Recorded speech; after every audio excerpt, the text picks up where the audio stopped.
नमस्कार। सम्यक समाचार पत्रिका में आप सभी का हार्दिक अभिवादन है। आज झारखंड की धरती के महान क्रांतिकारी बिरसा मुंडा जी की पुण्यतिथि है। सम्यक समाचार पत्रिका विनम्र श्रद्धांजलि अर्पित करता है। आदिवासी समाज में जन्मे बिरसा मुंडा ने अपने जीवन काल में बेहद अदम्य साहस का परिचय देते हुए संघर्ष का रास्ता अपनाया था और आज भी वे युवाओं के प्रेरणा स्रोत हैं।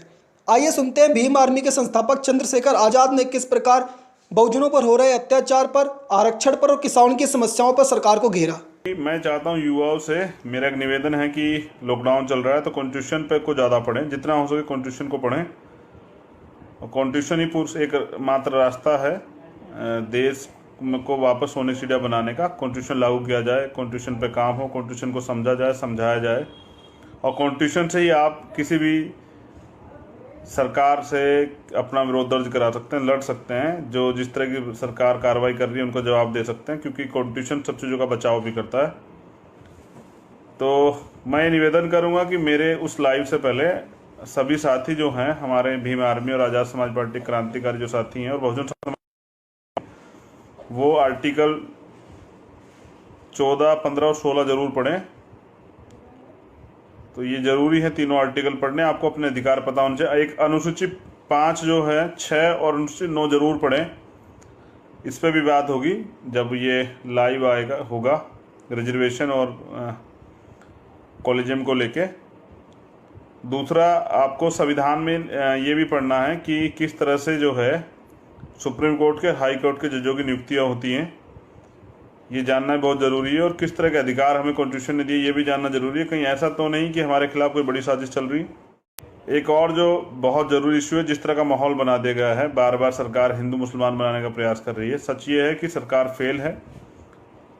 जो डॉक्टर्स जिनको भगवान के रूप में देखा जा रहा है, जो सफाई कर्मचारी जो अपनी जान पर खेल कर जो है हमारे लिए काम कर रहे हैं, जो पुलिस के लोग जो हैं सड़क पर हैं, जो और लोग जो उनकी सपोर्ट में काम कर रहे हैं, आज बहुत सारी जगह पे देख रहे हैं कि वही लोग हड़ताल कर रहे हैं। वही लोग जो है, क्योंकि उनको पीपी जो है पर्सनल प्रोटेक्शन किट नहीं मिल रही है, इक्विपमेंट्स जो है पर्सनल प्रोटेक्शन इक्विपमेंट्स नहीं मिल रहे हैं, तो वो लोग परेशान हैं। और वो लोग लगातार जो हैं आंदोलन की, अभी जीबी पंत से भी कुछ वीडियो मिली थी कि वो भी आंदोलन की कह रहे थे कि हम लोग आंदोलन करेंगे। और जिस तरह से लॉकडाउन में अत्याचार जो हैं किए जा रहे हैं, बहुजनों पे लगातार अत्याचार किए जा रहे हैं, ये एक बड़ा इशू है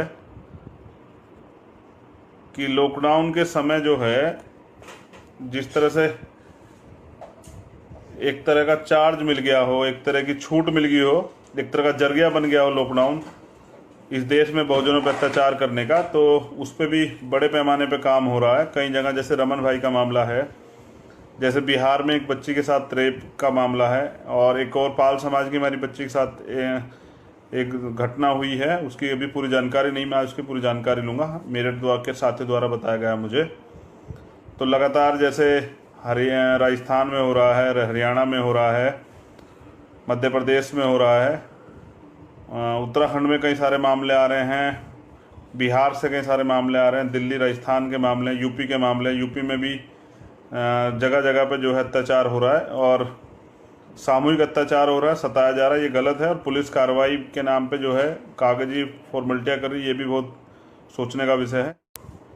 इम्यूनिटी पावर हमारे देश के लोगों की अच्छी है, इसलिए हम लोगों पे ज़्यादा प्रभावित नहीं हो पा रहा है। लेकिन क्योंकि टेस्ट नहीं हो रहे हैं और अच्छा इलाज नहीं हो रहा है, इस वजह से बहुत सारी दिक्कतें हो रही हैं। और कई जगह पर एक जो बेसिक इशू है अभी, जिस तरह से सफाई कर्मचारियों के साथ भेदभाव हो रहा है, सिर्फ उनके गले में माला डाल के लोग जो उनको सम्मानित कर रहे हैं, उनके पास अभी किट भी नहीं है, प्रोटेक्शन किट भी नहीं है। कई जगह से दिल्ली की टीम जैसे बार बार लाइव करके दिखाती है कि इस तरह से ही बिना ग्लव्स के, बिना सैनिटाइजर्स के, बिना मास्क के, बिना कवर के ही वो लोग सफाई का काम कर रहे हैं और उनको जो है ये सब चीज़ें प्रोवाइड भी नहीं कराया जा रहा। तो ये भी एक बड़ा सोचने का विषय है कि सिर्फ माला डालने से काम नहीं चलेगा। आप सरकार से सवाल भी करें आम जनता की सरकार कर क्या रही है। बाकी चिंता मत कीजिए, देश में हिंदू मुसलमान का माहौल सरकारें बना के रखेंगी, क्योंकि उनकी राजनीति इसी पे चलती है। आपको प्रयास करना है कि इस माहौल से बचना है। ये हम सब लोगों का मुल्क है, इस मुल्क की सुरक्षा करना हमारी जिम्मेदारी, इसको आगे बढ़ाना हमारी जिम्मेदारी है। आप सब लोग कर भी रहे हैं। लेकिन याद रखिए, आखिरी बात जो बता रहा हूँ, बिना कॉन्स्टिट्यूशन को पढ़े काम नहीं चलेगा। संविधान में जो अधिकार आपको मिले वो आपको पढ़ने पड़ेंगे, समझने पड़ेंगे, तभी आप ले सकते हैं उनको। अगर आप ये सोचते हैं कि बाबा साहब दोबारा आएंगे या मान्यवर साहब काशीराम दोबारा आएंगे, राष्ट्रपिता ज्योतिबा फुले साहब दोबारा आएंगे या छत्रपति साहू जी महाराज दोबारा आएंगे, तो ये आपका भ्रम है। उधम सिंह कोई दोबारा नहीं आता है, तो तथागत बुद्ध भी वापस नहीं आ सकते। आपको ही अपो दीपक भव, अपना दीपक आपको स्वयं बनना पड़ेगा और मिशन मूवमेंट के लिए काम करना पड़ेगा, देश के लिए काम करना पड़ेगा। तो मेरी आप सब लोगों के लिए मंगल कामनाएं। माह रमजान भी चल रहा है, इसकी मुबारकबाद भी मैंने दी थी। साथियों से कहूँगा कि सभी लोगों से कहूँगा कि वो भी फिजिकल डिस्टेंस का मेंटेन करें और हम सब लोगों की जिम्मेदारी की इस बीमारी से मिलकर लड़ा जाए। जय भीम, जय भारत, जय संविधान। आप सब क्रांतिकारी साथियों को नीला सलाम।